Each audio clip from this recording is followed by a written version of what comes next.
ये हाँ कर दो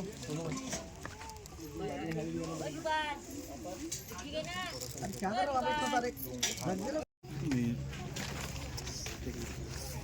ये बदमाश है ना।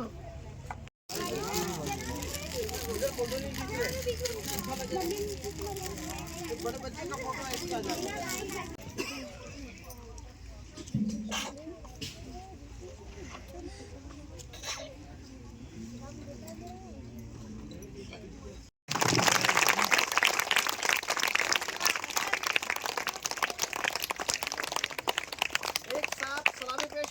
सलामी पेश करो।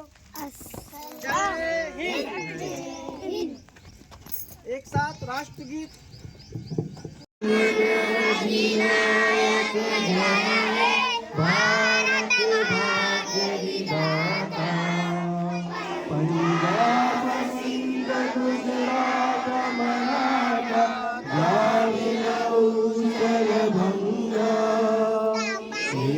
हिमाचल यमुना गंगा उज्जल जलधि तरंगा तब शुभ नामे जागे तब शुभ आशीष मागे गाए तब जय गाथा जन गण मंगल नायक जय हे भारत भाग्य विधाता जय हे जय हे जय हे जय जय जय जय हे हिंदुस्तान हिंदुस्तान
तेरी शान पे सदके कोई धन है क्या तेरी धूल से बढ़ के तेरी धूप से रोशन तेरी हवा पे जिंदा तू बाग है मेरा मैं तेरा परिंदा है अर्ज़ी दीवाने की जहाँ गोर सुहानी देखी एक रोज वही मेरी शान कभी याद करे जो जमाना माटी पे मर मिट जाना जिक्र में शामिल मेरा नाम हो। Molly Tudor is respected and my friends, my name is Zara. As we all know that we the very special occasion of our nation, which is World Republic Day. So at first I wish all of you a very happy Republic Day. We celebrate Republic Day in India on 26 January every year because the Constitution of India came into force on this day. In 1950 today we are celebrating the 75th Republic Day of India. Republic Day means the power of the people living in the country, and only the people have the right to choose their representatives as political leaders. And thank you. अस्सलामुअलैकुम, good morning everyone. आज हम यहाँ 26 जनवरी एक ख़ास मौके पर जमा हुए हैं। ये दिन हमारे दिलों के लिए फ़ख्र का बाइस है क्योंकि आज के दिन हमारा मुल्क जमहूरिया बना।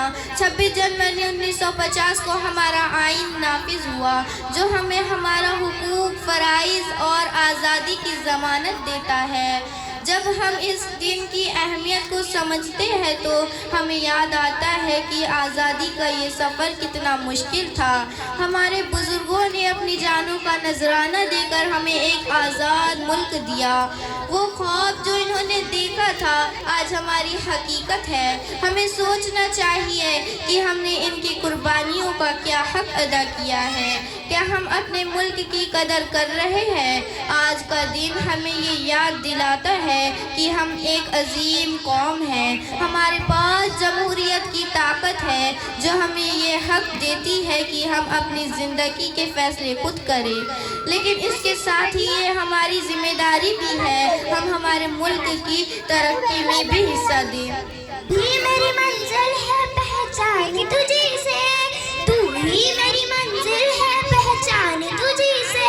पहुँचूं मैं जहाँ भी मेरी बुनियाद रहे तू, पहुँचूं जहाँ भी मेरी बुनियाद रहे तू।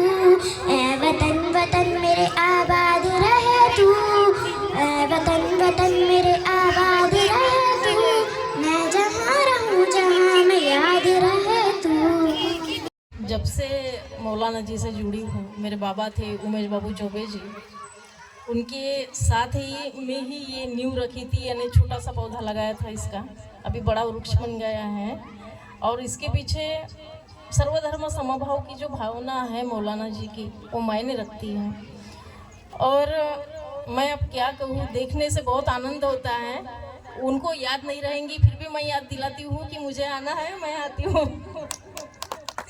क्योंकि पता नहीं ये जगह से ये काम देख के, ये बच्चों को देख के मुझे इतना इन्हें फक्र लगता है कि इतनी मेहनत और इतना कैंपियन, इतने लोगों से जुड़ना, ये बहुत बड़ी बात है। इनको जोड़ के रखना और निस्वार्थ सेवा देना, ये बहुत बड़ी बात है।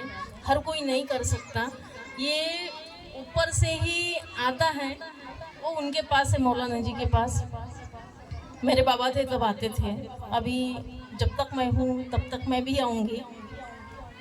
धन्यवाद मौलाना जी, और ऐसा ही काम चलते रहे। और मेरे लायक कोई ऐसा काम हो तो मुझे बताइएगा, मैं ज़रूर मदद करूँगी आपकी।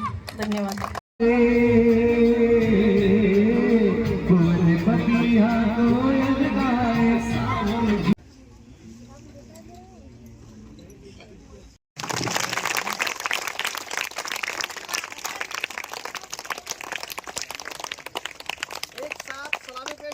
सलामी पेश करो। जय हिंद। एक साथ राष्ट्रगीत।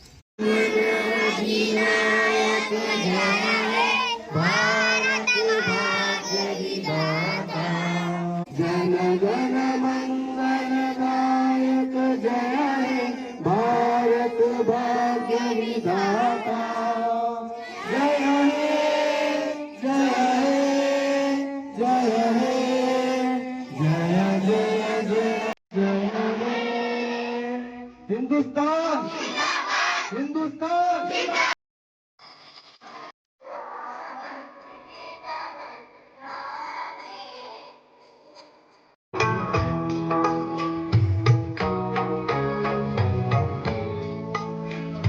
आज 26 जनवरी का दिन है। आज हम सब लोगों के लिए बहुत ही खुशी का दिन है। और आज यहाँ पर जो सभी बच्चे और सभी माननीय गण लोग जमा हुए हैं, उन सबको मैं सलाम करती हूँ। आज का जो दिन है हमारे लिए बहुत ही महत्व का और बहुत ही खास दिन है।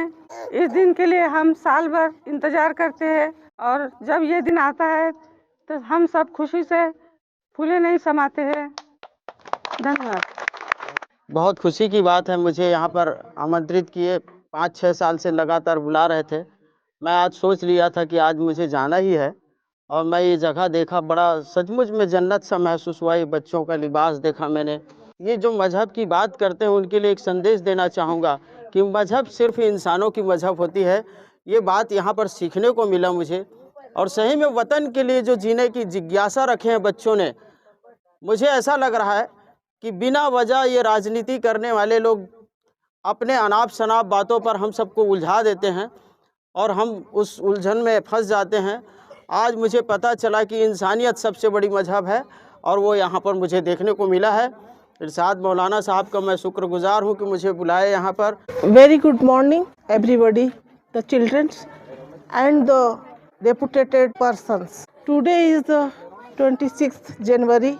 On 1945, Mahatma Gandhi is give freedom to us and we are freedom today. And today is very special day for us. We are respecting and honoring these days. दुनिया में जी रहा तो हर कोई है, जानवर भी जी रहा है, पागल भी जी रहा है और हर कोई जी रहा है। लेकिन कुछ ऐसे लोग हैं जिनके जीने का मकसद सिर्फ अपने लिए नहीं है, बल्कि ऐसे लोग जिनको कोई पूछता नहीं है, उनको उठाने का उन्होंने अज़्म उठा के रखा है। हमारा मकसद अपनी सिर्फ संस्था बनाकर और यानी अपना नाम नमूद करना ये मकसद नहीं है। हकीकत हमारा मकसद ये है कि मरने के बाद अपने लिए सवाब का ज़रिया बनाना, सवाब जारिया बनाना। आदमी की क्या है हस्ती जो किसी काबिल बने, आदमी की क्या है हस्ती जो किसी काबिल बने, वो जिसे चाहे चरागे महफिले रौनक बने, वो जिसे चाहे। अल्लाह की बारगाह में दुआ करना चाहिए कि मौला मुझको वो ताकत अता फरमा, वो तौफीक अता फरमा कि मैं कुछ अच्छा करके मरूं, अच्छा करके मरूं। कोई कुछ भी नहीं करता, कोई कुछ भी नहीं करता। अल्लाह रब्बुल इज़्ज़त सब कुछ करता है, लेकिन अल्लाह जिसको नवाजना चाहता है उसको नेक काम करने की तौफीक अता फरमाता है, उसको चांस देता है। सिर्फ ज़रिया इंसान है, करने वाला रब्बुल आलमीन है। तो अल्लाह का शुक्र अदा करना चाहिए कि अगरचे हमसे कुछ अच्छा हो रहा है। आज यहाँ पर हमारे जो बुज़ुर्ग बैठे हुए हैं, ये हमारा अपना परिवार है। आप इनका झगड़ा देखेंगे ना तो बोलेंगे कि क्या हो रहा है, लेकिन इनकी मोहब्बत देखेंगे तो आप बोलेंगे कि क्या है। अब इनके हाथ में दर्द यानी ताकत नहीं है, पैर में ताकत नहीं है, दिमाग में ताकत नहीं है, लेकिन ज़ुबान में इतनी ताकत है कि आप यानी ना इनको समझा सकते ना इनसे समझ सकते। लेकिन ऐसे लोगों को समझना, ऐसे लोगों के बीच में रहना, ऐसे लोगों से मोहब्बत करना, ये सबके बस का काम नहीं, सबके बस का काम। उजड़ जाता है वो चमन जिसका कोई माली नहीं होता, ये ताज का ख़जाना है कभी खाली नहीं होता। देश के जो सैनिक हैं जनाब अकरमुल्लाह खान पठान साहब यहाँ पर मौजूद हैं, इनके लिए एक ज़ोरदार ताली होना चाहिए। इन्हीं के हाथों से आज हमारे गार्डन का यानी ओपनिंग की जाएंगी और बड़े ही मोहब्बत करने वाले, आप उमरेड में रहते हैं, ये भी मोहब्बत करने वाले, इनके अब्बा भी मोहब्बत करने वाले, इनका पूरा परिवार माशाल्लाह बहुत ज़्यादा मोहब्बत करने वाला है। हिंदुस्तान का जो नेता है वो हिंदुस्तान की आवाम पे हावी नहीं होना चाहिए, आवाम जो है लीडर पे हावी होना चाहिए, उससे सवाल करने चाहिए, उससे पूछने की ताकत होनी चाहिए उसमें, आवाम में। लेकिन आज हम देख रहे हैं कि आवाम में ताकत नहीं है पूछने की। वो जो है कि उसकी आवाज़ को बहुत सारी जो है चीज़ों से दबाया जा रहा है। तो ये जो हम आज 26 जनवरी 1950 को जो हम आज मतलब यानी कि हम उसको सेलिब्रेट करते हैं, जब तक हम उसको सेलिब्रेट नहीं कर पाएंगे, जब तक हम सरकार से सवाल नहीं पूछेंगे। हमको सवाल पूछना बहुत ज़रूरी है, कोई भी माध्यम से, कोई भी फंक्शन में, कोई भी इसमें जो है कि आपको उसको अकाउंटेबल बनाना है, उसको ज़िम्मेदार बनाना है, उससे सवाल पूछने हैं, उसको क्रिटिसाइज़ करना है। There has to be constructive criticism. आपको उसको एक इस तरीके से क्रिटिसाइज़ करना है सरकार को कि वो आपको जवाबदेही बने। आज सरकार बिल्कुल जवाबदेही नहीं है। मैं एक वकील होने के नाते बहुत रिस्पॉन्सिबिलिटी से बोल रहा हूँ कि सरकार जो है जवाबदेही नहीं है, सुप्रीम कोर्ट अपनी ड्यूटी नहीं कर रहा है। ये मैं बहुत जिम्मेदारी के साथ पब्लिक में बोल रहा हूँ। यानी सुप्रीम कोर्ट ने जो है अपनी ड्यूटी करना चाहिए। उसकी ड्यूटी जो है, उसको गार्जियन ऑफ कॉन्स्टिट्यूशन कहा गया है, उसको प्रोटेक्टर ऑफ कॉन्स्टिट्यूशन कहा गया है, संविधान का रक्षक कहा गया है उसको। लेकिन जब हम देखते हैं कि 2024 में जो लोकसभा के चुनाव चल रहे थे, उस चुनाव के दौरान एक पिटीशन फाइल करी गई थी सुप्रीम कोर्ट में। वो पिटीशन के अंतर्गत ये मांगा गया था कि हमको ईवीएम की 100% चेकिंग करनी है वीवीपैट से, लेकिन वो एग्री नहीं किया सुप्रीम कोर्ट ने। अगर आप सही हो, आपकी चुनाव प्रणाली पूरी सही है, तो आपको क्या प्रॉब्लम है ईवीएम को चेक करने में? वीवीपैट के साथ उसकी पूरी स्लिप्स चेक करने में क्या दिक्कत है आपको? आप बोल रहे हो कि हमारे यहाँ डेमोक्रेसी है, तो that democracy should be in letter and spirit. वो दिखने को होना पेपर पे कि आपके पास डेमोक्रेसी है करके, आपके पास जमहूरियत है, आप लोकशाही हो, ये पेपर पे दिखने को होना, दुनिया को दिखने को होना, हकीकत में उस चीज़ को दिखने को होना कि आपके यहाँ सही में लोकशाही है और आप जो है फ्री एंड फेयर इलेक्शन कर रहे हो। ये चीज़ नहीं आने को होना कि आप जो है कि इलेक्शन को मैनिपुलेट कर दे रहे हो, पूरा इस हद तक मैनिपुलेट कर रहे हो कि आपको पब्लिक को समझ में नहीं आ रहा कि ये इलेक्शन मैनिपुलेटेड है। मैं जो है कि ये फील्ड से अटैच हूँ करके मैं जानता हूँ कि इलेक्शन भारत का पूरा मैनिपुलेट हो रहा है। इतना मैनिपुलेट कभी नहीं हुआ आज तक। और जो संविधान है उसको इम्प्लीमेंटेशन नहीं हो रहा है जैसा होना चाहिए था। जैसा हमारे फोर फादर्स, जैसा हमारे आर्किटेक्ट ऑफ कॉन्स्टिट्यूशन जो है हमारे doctor Baba Saheb Bhimrao Ambedkar, he was not only the architect, he was saviour. उन्होंने हमें बचा लिया, नहीं तो पता नहीं ये जो राइट विंग एक्टिविस्ट है, मैं सीधा बोल रहा हूँ राइट विंग, आप समझ लीजिए, ये इतना क्रूर है कि इसके बारे में हम क्या ही बोले।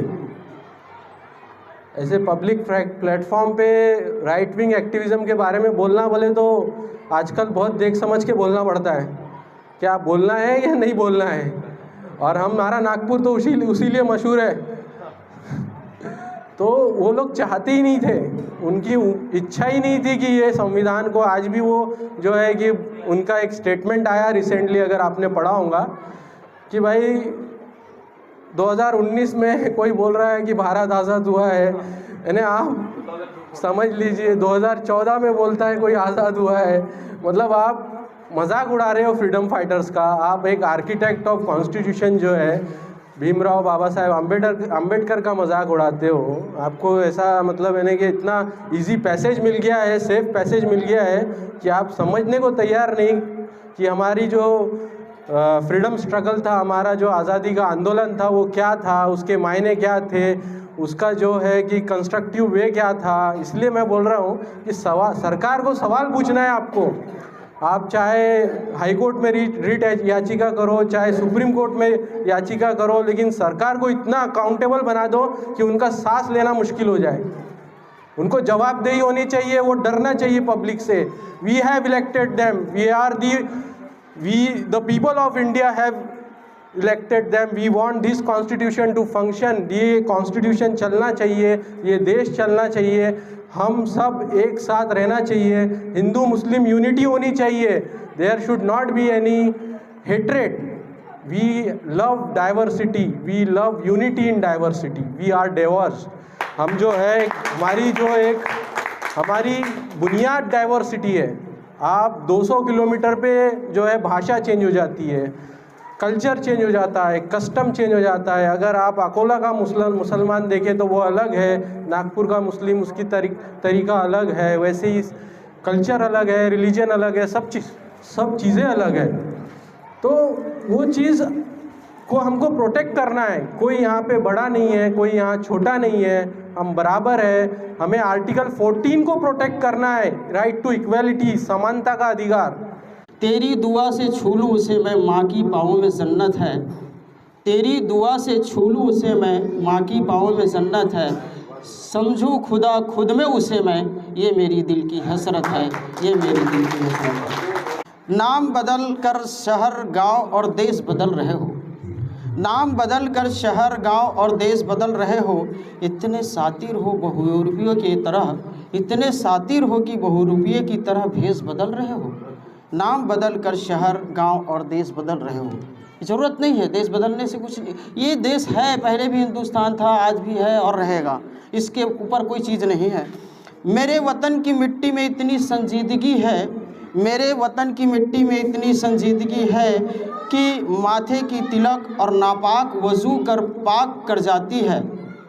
नापाक मिट्टी को देख लीजिए, पानी की ज़रूरत नहीं पड़ती, मिट्टी से वज़ू कर लेते हैं। तो मैंने बात लिखा है, मेरे वतन की मिट्टी में इतनी संजीदगी है कि माथे की तिलक और नापाक को वज़ू कर पाक कर जाती है। जलाकर किसी लाश को राख न कर, मिट्टी में इतनी बंदगी है कि नापाक बदन को पाक कर जाती है। और अतरंगी, ये बहुत सारे झंडे दिखते हैं, मैं उनके लिए लिखा हूँ। और अतरंगी बहुरंगी ध्वजा पताका पर जरा भी न दंगा कर। ये जो दंगा हो रहा है भगवा करके, इसका करके, उसका करके, उसके लिए लिखा हूँ मैंने। बात बुरी लगे चलेगी, मैं कवि आदमी हूँ, निष्पक्ष हूँ, लिखने की मेरी आदत है। और अतरंगी बहुरंगी ध्वजा पताका पर जरा भी ना दंगा कर। 1947 की आज़ादी के बाद सारे मुल्क की हिमाकत नहीं कि उंगली उठा पाए मेरे वतन के तिरंगा पर। बात गहराई से लिखी गई है। तो और अतरंगी बहुरंगी ध्वजा पताका पर जरा भी ना दंगा कर। 1947 की आज़ादी के बाद सारे मुल्क की हिमाकत नहीं कि उंगली उठा पाए मेरे वतन की तिरंगा पर। जाति मजहब कौम की जुमलेबाजी से न जाने हर बार संदेश बदल रहे हो। यह धर्मनिरपेक्ष राष्ट्र है, यह धर्मनिरपेक्ष राष्ट्र है बाबू। इतने मजहब के लोग हैं जितना कि हर बार तुम ड्रेस बदल रहे हो। और सब बात की एक बात कहूँगा, और सब बात की एक बात कहूँगा, गुरूर इतना भी अच्छा नहीं और करना भी है गुरूर वतन पे अच्छा होगा। अपने पर गुरूर मत करो। सब बात की एक बात कहूँगा, गुरूर खुद पर इतना अच्छा नहीं, गुरूर करना भी है तो वतन पे अच्छा होगा।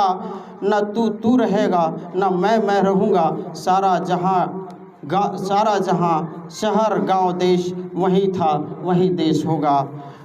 आओ सब मिलकर फिर से एक साथ हो जाए, आओ सब मिलकर फिर एक साथ हो जाए। एक दूसरे को अपनी अपनी बल से छल रहे हो, एक दूसरे को अपनी अपनी बल से छल रहे हो। नाम बदल कर शहर गांव और देश बदल रहे हो। इतने सातिर हो कि बहुरूपियों की तरह भेष बदल रहे हो। इतने सातिर हो। आज मुझे कई दिनों से कई मर्तबा मौलाना इरशाद साहब ने यहाँ आने की दावत दी, पर अल्लाह की मसलहत आज मैं अल्लाह के फ़ज़ल से यहाँ पर आया।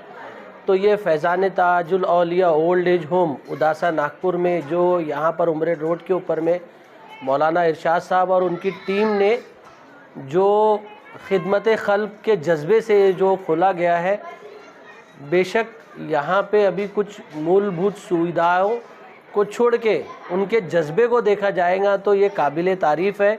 और आज की तारीख में अगर इस तरीके का कोई विज़न लेके चलता है जैसे मौलाना इरशाद और उनकी टीम फैज़ान ताजुल औलिया ओल्ड एज होम को लेके चल रही है, तो ये उन लोगों के लिए मैं मैसेज देता हूँ कि ऐसे जो बुज़ुर्ग लोग हैं जो अपनी ज़िंदगी के आखिरी पड़ाव में इधर उधर रहते हैं, अगर उनकी किसी की औलादों ने, अल्लाह ना करे कभी ऐसा पर किसी की औलादों ने कहीं यह कर दे, तो ये उसके लिए एक बेहतरीन मरकज़ है कि वो अपने वालिदैन को और वो जो ओल्ड लोग हैं वो लोग यहाँ आके अपनी ज़िंदगी यानी अपने घर जैसा महसूस कर सकते हैं। तो ये एक बहुत बड़ी माशाल्लाह बहुत अच्छी यहाँ पर खिदमत अंजाम दी जा रही है। बहुत अच्छा लगा है यहाँ पर आने के। यहाँ जिस तरीके से रिपब्लिक डे का सेलिब्रेशन हो रहा है और यहाँ जो फैज़ान ताजुल औलिया मदरसे के जो बच्चे हैं, वो बच्चों ने जो आज परफॉर्मेंस दिया है, बहुत ही बेहतरीन परफॉर्मेंस, और एक मदरसे में इस तरीके से अपने देश को लेके, और जो यंगस्टर है, जो टीनेज है, हमारे यहाँ के जो अपकमिंग जनरेशन है, उसके दिलों के अंदर में ये अपने कौम के लिए, अपने देश के लिए जज्बा पैदा करने के लिए ये बहुत ही उम्दा पहल है। सबसे पहले तो मैं हमारे तमाम लोगों को आज 26 जनवरी की बहुत बहुत मुबारकबाद पेश करता हूँ। हमारे तमाम देशवासियों को आज 26 जनवरी की बहुत बहुत मुबारकबाद। यहाँ जो हम लोग हैं ये अदासा में है, नागपुर से करीब 26 किलोमीटर में एक 4.25 एकड़ का ये एक एरिया है जिसे फैज़ान ताजुल औलिया ओल्ड एज होम के नाम से जाना जाता है। और यहाँ हमारे मौलाना इरशाद बदरुद्दुजा साहब की क़यादत में यहाँ की टीम जो काम कर रही है वो बेमिसाल है। मैं हमारे तमाम जितने भी नागपुर के और एतराफ़ के लोग, ये जो भी मेरा वीडियो देख रहे हैं, उनसे मेरी रिक्वेस्ट है कि आप लोग यहाँ आइए और यहाँ पे लोगों को जिस तरीके का जो लोग काम कर रहे हैं, यहाँ बहुत सारी अपॉर्चुनिटीज़ है। यहाँ तो अभी ओल्ड एज आश्रम एक थोड़े से एरिया में है, यहाँ बहुत कुछ काम हो सकता है। ये पूरे जो यंग बच्चे हैं बेलॉस कौम और सोसाइटी की खिदमत कर रहे हैं। मैं आप लोगों से रिक्वेस्ट करता हूँ कि यहाँ आइए, आप लोग विज़िट करिए और ये लोगों का जिस तरीके से भी सपोर्ट हो सकता है उन लोगों का आप सपोर्ट करिए, क्योंकि ये लोग जो काम कर रहे हैं ये जज्बा ऐसा हमको देखने में नहीं आता है। तो ये बहुत अच्छी अपॉर्चुनिटी है, जगह यहाँ ऑलरेडी हो चुकी है, बहुत सारे प्रोजेक्ट्स ये लोग यहाँ करना चाहते हैं। मैं तमाम लोगों से इल्तिमास है, मेरी रिक्वेस्ट है कि आप लोग आइए, इन्हें फाइनेंशियली भी सपोर्ट करिए। इन्हें जिस तरीके से हम अपने इस प्रोजेक्ट को आगे ये लोग बढ़ा सकते हैं, उन्हें सुखम में, दीर्घ में, दम में, हर तरीके से इन्हें आप लोग सपोर्ट करिए। छोटे बच्चों ने आज 26 जनवरी के उपलक्ष्य में जो यहाँ परफॉर्मेंस दी है वो यानी बहुत शानदार है। यहाँ के जो आलिम साहब है मदरसे के, उन्होंने जिस तरीके से बच्चों को ट्रेन किया है, उन्होंने अपने देश के लिए जो बच्चों ने प्रेम और भाईचारे का परफॉर्मेंस दिया, उसके लिए मैं आलिम साहब को भी तहे दिल से बहुत बहुत मुबारकबाद देता हूँ। और तमाम जितने भी लोग यहाँ पे अपनी खिदमत खल्क अंजाम दे रहे हैं, उनको भी तहे दिल से मैं उनका शुक्रगुजार हूँ। और एक बार फिर से आवाम पूरे शहर से मैं इल्तिमास है, मेरी रिक्वेस्ट है, यहाँ जगह है, आप लोग आइए और इन लोगों की हौसला अफजाई करने के लिए जिस तरीके से भी मदद हो सकती है करिए। जो सर्वधर्म समभाव के जो कार्य कर रहे मौलाना साहब, बहुत ही सराहनीय है, क्योंकि ये कार्य असाधारण कार्य थे। आज गरीब लोगों की सेवा ये बहुत बड़ा कार्य है। आज लोगों के पास पैसा रह के भी ये कार्य कर नहीं सकते, लेकिन मौलाना साहब ये कार्य कर रहे हैं।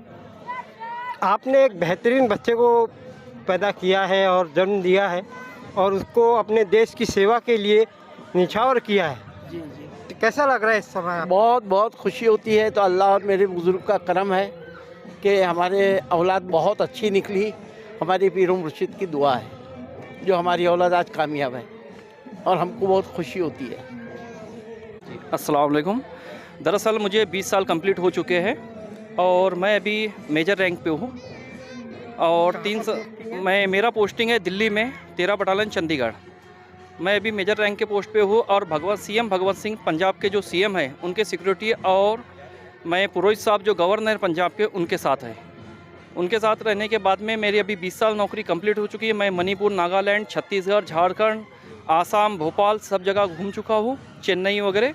अभी इंशाल्लाह इसके बाद जो है नागपुर का, और मुझे एक बहुत खुशी की बात यह है कि मुझे फ़ौज में आने के बाद मेरी एक कौम की जो है वो भी एक इज्जत और ऊंचाई पे पहुंच चुकी है और हम नसीब वाले समझते अपने आप को जो देश के काम आ रहे हैं। और इंशाल्लाह जब तक है तब तक देश की सेवा करते रहेंगे इंशाल्लाह। माशाल्लाह लोग बुरे नहीं होते हैं, ठीक है, उनके ख्यालात बदलने वाले जो ख़राब होते हैं कुछ परसेंट, पाँचों उंगली जिस तरह एक जैसी नहीं होती है उसी तरह हर इंसान एक जैसा नहीं होता है।